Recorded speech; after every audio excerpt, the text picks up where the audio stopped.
people pay up to $300 for this exact G-Shock. I found one for cheap.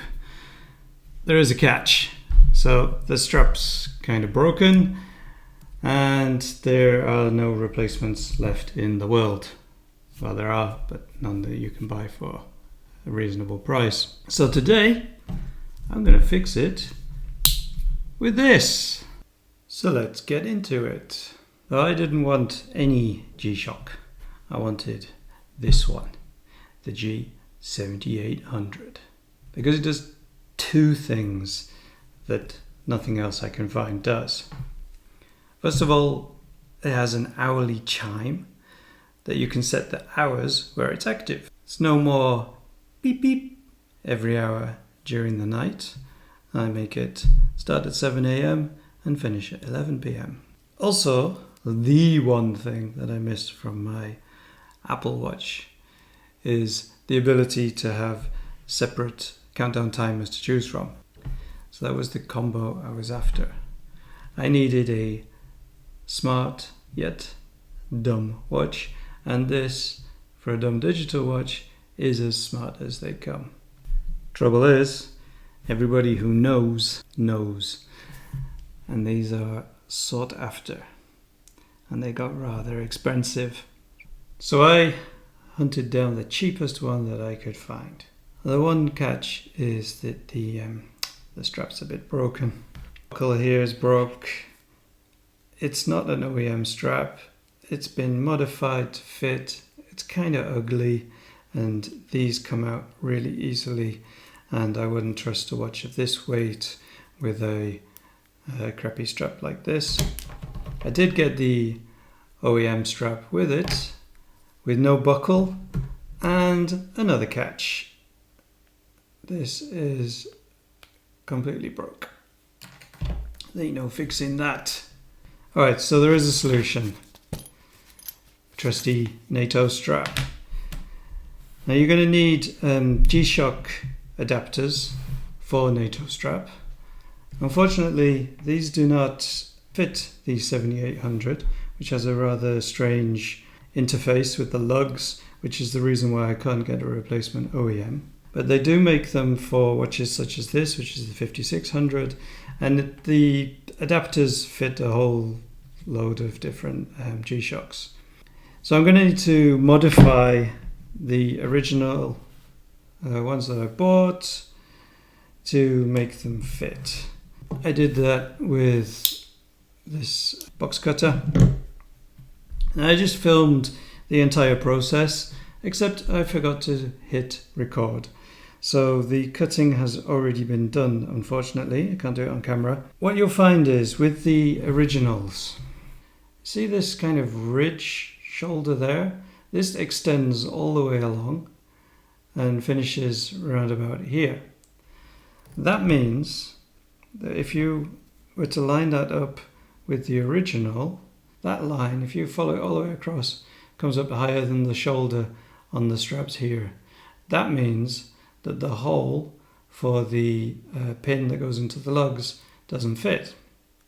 So what I did in true MacGyver style is I used a paper clip, which I fed through the original OEM, lined it up with the adapter that I bought, and then I could see that this shoulder is perfect, but with that little ridge, it was too high.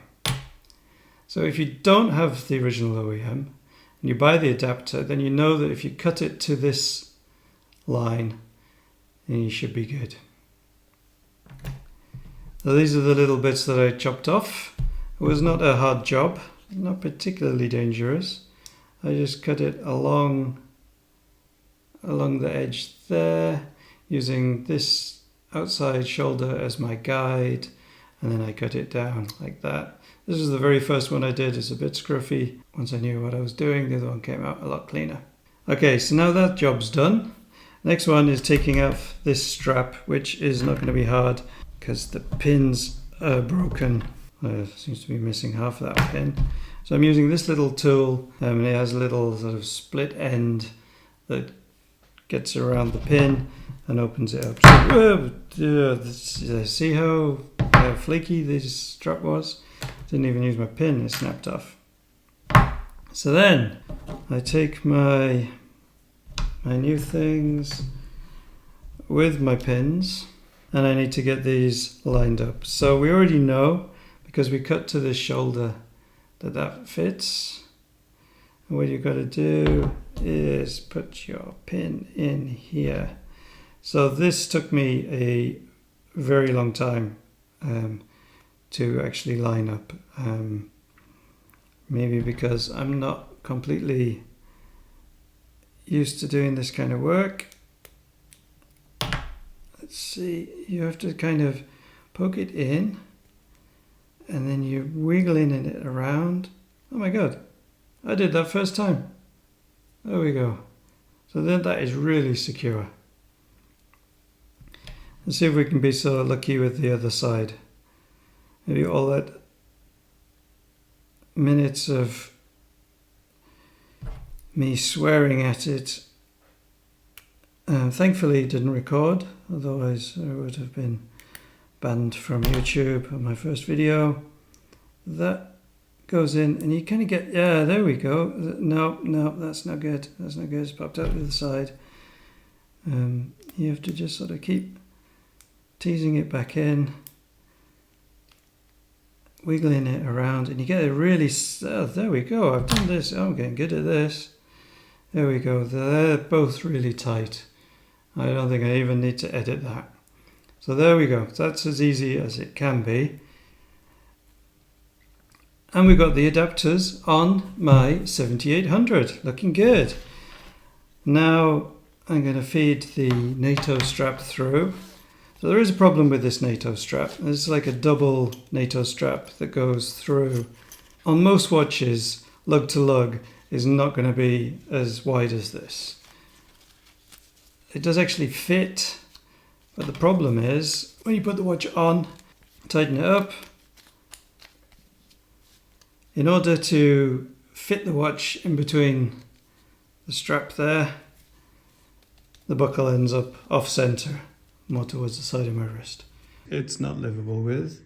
So we're going to fix it, and we're going to use the knife again. What I'm going to do is I'm going to cut it across there with my flame torch. I'm just going to burn the end so that it doesn't unravel. I'm going to do that off camera because I would be safer with two hands. What did I do? I cut the strap here. I then, using my nice torch, slightly bruleed the end there so that it doesn't unravel. I left a few millimeters so that the stitching would be safe. That is much more comfortable. The buckle is in the good place. So now it's sitting flush. So yeah, you get the idea. There we go. The best, in my mind, dumb watch that money can buy. It has a lot of features that your smartwatch will have, but it's not tracking you and spying on you, and the battery will last for, I don't know, 10 years. And actually I like it, the fact that it's a little bit scratched up. It means I won't be really precious over it. People sleep on the 7800, but I think it is a stunning watch. It came out just at the wrong time. It was the tail end of the kind of peak of digital watches. It never really gained the traction that it deserved. Now as people are sort of switching back to more dumb equipment, but they still like some of these smart features that they had, then this is the perfect example, because this is the smartest dumb watch that you can possibly buy.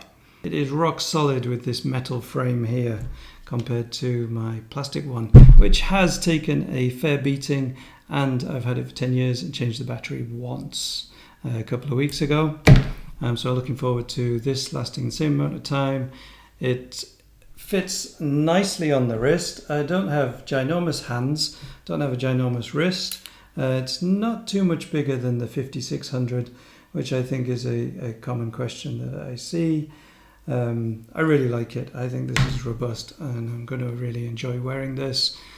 If you enjoyed this content, you know what to do. You can subscribe for more mods. They're not going to be just watches. We're going to be cars, we're going to be computers, we're going to be making arcade machines, a whole load of stuff. The end. Peace out.